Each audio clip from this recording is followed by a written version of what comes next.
Hi guys! This is Pambansang Best Friend. So, andito tayo guys sa Prado San Sebastian, Sevilla, Spain. So, ayan. Yung Prado, dito yung mga yung mga autobus talaga dalasan. Madaming autobus dito, yung madaming bus stop. So, yun guys. So, pupunta ako ng Plaza España, Siswal. Kasi doon talaga yung gusto kong kung gusto kong mag-relax ba. So, kuha ng mga videos, ganyan. So, ayan, dito, papasok tayo sa parking, guys. Ayan. So, dito tayo sa Prado San Sebastian. Ayan, diba? Napaka-relax, guys. Sobrang relax lang. Kung gusto nyo mag-isip-isip, tapos yan. Diyan, may upuan sa lilim ng punong kahoy. So, luckily guys, ang Sevilla malamig-lamig pa sa ngayon kahit June na. Kasi talaga normally, Sevilla is the hottest city in the Spain. So, ayan, maswerte na kami pag ganito. Nasa 34 degrees kami today. Ayan. So, malamig-lamig yung hangin. Glory to God. At binigyan kami ng malamig na hangin. Kahit sunny siya guys, malamig pa rin. Eh, diba? Hopefully, hindi talaga masyadong mainit. Kasi talagang kadalasan lalo na pag August, pinaka-worst talaga yan. Kasi aabot ng 52, ganun. So, super. Pero glory to God, okay naman kami sa awa ng Diyos. Bali, nasasanay na din. Iwasan na lang maggagala tuwing August. So, yung mga employer guys, yung mga amo, talagang nandun yan sa dagat, sa summer house. Buong August, July, August, ganyan. Kasi sobrang init talaga din dito. Tapos, walang pasok. Walang pasok mga bata. Tsaka, talagang holiday din talaga yan. Kasi dito sa Spain, in a year, normally August talaga yung vacation ng mga nagtatrabaho. Pero yung ginagawa ng ibang mga Pilipina guys, yung mga Filipino, nag-extra work doon sa dagat. Kung sino yung nangangailangan para extra income na din. Kasi iniiwasan na lang din namin na magstay sa Sevilla kasi sobrang init talaga, super. Pero kahit sobrang init, madami pa rin turista guys. Hindi pa rin nawawala ng turista. So, ganun ang Sevilla. Maliit na city. May iikot mo yan sa isang araw lang. Maliit pero maraming turista. Maraming magagandang mapapasyalan guys. So, kung sino yung gustong dyan, gustong mamasyal, isali nyo na yung Sevilla. Hindi siya famous. Hindi siya masyadong kilala kasi pag Spain, di ba, ang kilala lang is more on Madrid, Barcelona, yun yung kilala talaga. So may Sevilla pala. Pinakamainit.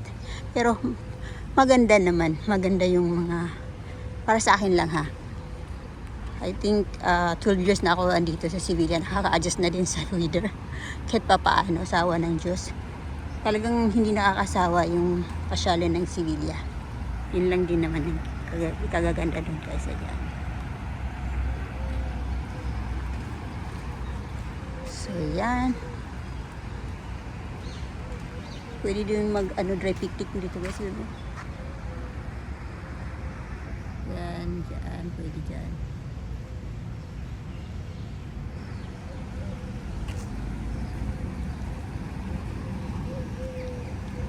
Tapos may bar din doon, may kainan din doon banda. Yan.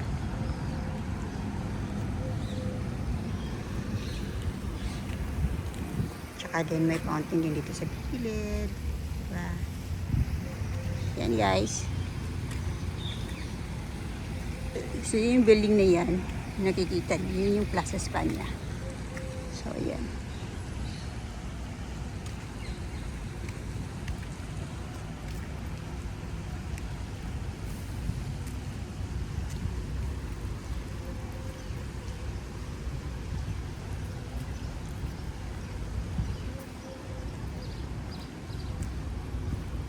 Ayan guys, yung mga turista. Ang dami talagang turista dito. Everyday, kahit anong weather, umulan man, umaraw.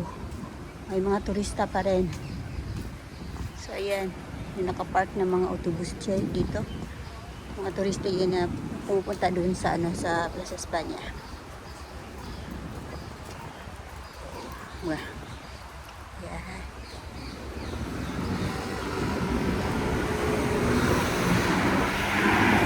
So yun, papunta doon guys, pababa doon, papuntang San Bernardo. So pang Prado, papuntang San Bernardo doon. Dito, pababa doon, straight lang doon San Bernardo. Tapos dito yung napakalaking building ng Plaza España guys.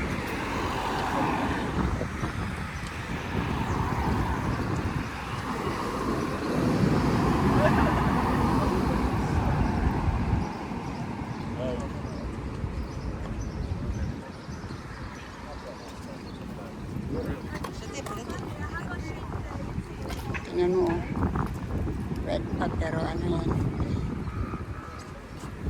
Kaya nakukonfuse yung mga bata. Tumitingin bakit daw tumatawid red na rojo pa daw, red pa daw. Oh, yun. Yung mga ano din kasi yung mga adult din kasi maging example din sa mga kabataan. Oh, diba? Mga turista yun guys. So dito sa labas may mga turista kasi ang mga Spanish kasi ngayon nagtatrabaho. So yung nakikita natin dito sa labas mga turista. Baka sali na din pala ako. Ay ganun. So ayan. Yung building ng Plaza España guys is paikot siya. So dito tayo sa likod. Ito ko dumaan. Yan.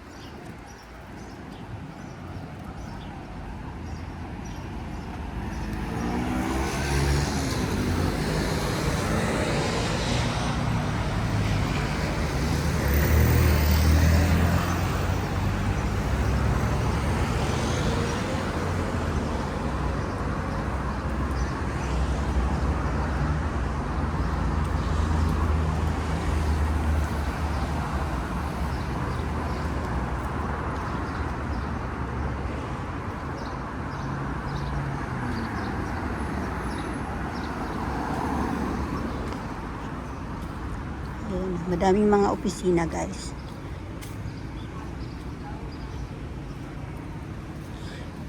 Ay, kaalaman pala dito pala sa Plaza España. Dito kami magpa-process ng working visa, magre-renew.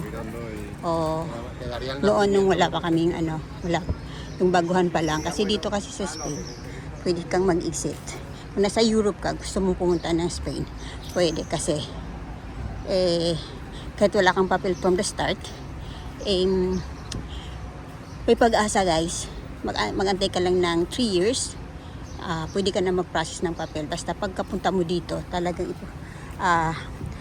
pinaka first na requirements talaga is maghanap ka ng apartment na pwedeng mag-registered sa'yo. Kasi yun yung doon babasihan kung ilang years ka na nakapag-stay ng Spain.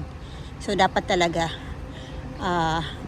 magkaroon ng apartment na pwede kang i-registered na doon ka nakatira. Yun ang pinaka-importante guys. So ayan, dito tayo sa likod dadaan. Kasi mag-shortcut na lang tayo. Ayan. So dito ako pag gusto kong magkuha ng video na flamenco dance, yung national dance dito sa Sevilla, Spain. Dito ako pumupunta kasi may live show sila dito guys. Yung kinukuhanan ko, sinishare ko din sa inyo. Yan, maraming turista na nanonood. Tapos, pwede ka ding magbigay ng love gift sa kanila kasi parang naging trabaho na din nila ito. O, diba? Tsaka, ayan, meron din nagtutugtog doon. Sinishare din sa talent nila. Tapos, magbibigay ka din ng love gift para din naman sa kanila, diba?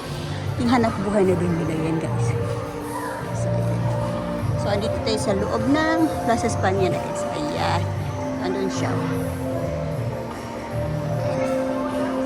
So, di ba? Okay. So, lahat na nakikita nyo guys is mga turista yan. Oh, so may gagawing concert din yata guys kasi ano na nila doon. Yan guys.